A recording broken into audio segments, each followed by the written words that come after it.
दो किसान और यमराज की हिंदी कहानी। पुराने समय की बात है। किसी गांव में दो किसान रहते थे। दोनों बड़े गरीब थे। उनके पास बहुत थोड़ी जमीन थी जिस पर खेती करके अपना वे अपने परिवार का गुजारा किया करते थे। समय गुजरा और उन दोनों की मृत्यु एक साथ हो गई। दोनों को यमराज के पास ले जाया गया। यमराज ने पूछा, बताओ कि तुम्हारे इस जीवन में क्या कमी थी और तुम्हें दोबारा से इस संसार में क्यों भेजा जाए और क्या बनाकर भेजा जाए। तो पहला किसान क्रोध में होकर बोला, बहुत क्रोधित हो गया। बोला, प्रभु, आपने इस जीवन में मुझे बहुत ही घटिया जिंदगी दी, कुछ भी नहीं दिया मुझे। पूरा जीवन मैंने खेतों में बैल की भांति काम किया। जो थोड़ा बहुत कमाया वे भी पेट भरने में खर्च हो गया। ना तो मैंने और ना ही मेरे परिवार ने अच्छे वस्त्र पहने और ना ही अच्छा खाना खाया। यह सुनकर यमराज भी थोड़े शांत रहे और यमराज ने बोला कि अब बताओ, अब तुम्हें क्या चाहिए और इस संसार में मैं तुम्हें क्या बनाकर दोबारा से भेजूं। फिर किसान बोला, इसी में किसान बोला, ऐसा कीजिए, मेरे चारों ओर पैसे ही पैसे बरसे परंतु मुझे किसी को कुछ ना देना पड़े। प्रभु बोले, तथास्तु, तुम जा सकते हो। फिर यमराज दूसरे किसान से पूछे कि तुम्हारी क्या इच्छा है, क्या तुम्हें भी मुझसे कोई शिकायत है। तो दूसरा किसान बोला, मुझे आपसे कोई शिकायत नहीं है।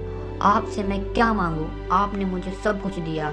2 पैर दिए, 2 हाथ दिए, खेती करके अन्न उगाने के लिए जमीन दिया, भूख लगने पर भोजन दिया, तन ढकने के लिए पर्याप्त मात्रा में वस्त्र दिए। सिर्फ एक चीज आपने नहीं दी मेरे को, सिर्फ एक चीज की कमी लगी मुझे। आपने जीवन में सीमित मात्रा में अन्न धन ढोने के कारण अपने द्वारा खाए हुए जितने भी आते हैं मेरे दरबार में, मैं उनको कुछ दे नहीं पाया। जितने भी जरूरतमंद लोग आए उनकी सहायता नहीं कर सका मैं। कुछ ऐसा कीजिए कि अब मैं जो जन्म मिले, यदि कोई भूखा व्यक्ति मेरे घर आए तो उसकी भूख मन से सेवा सहायता कर सकूं। यमराज उसकी बात सुनकर प्रसन्न हुए और बोले, तथास्तु। दोनों किसान फिर से उसी गांव में जन्म लेते हैं। बहुत ही उसी गांव में सेम जगह जन्म लेते हैं। जन्म मिला, समय के साथ बड़े हुए।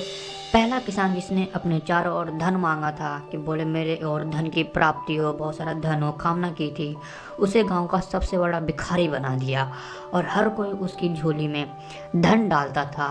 हर कोई आता उसको धन देता, पैसा देता, दौलत देता, सब कुछ देता, क्योंकि सबसे बड़ा क्या था, भिखारी। पर वो किसी और को कुछ नहीं दे पाता। दूसरी ओर दूसरा किसान गांव का सबसे बड़ा धनी धर्मात्मा बना, व्यक्ति बना। कोई भी उसके द्वार पे आता तो भूखा नहीं जाता, सबको वो खाना देता।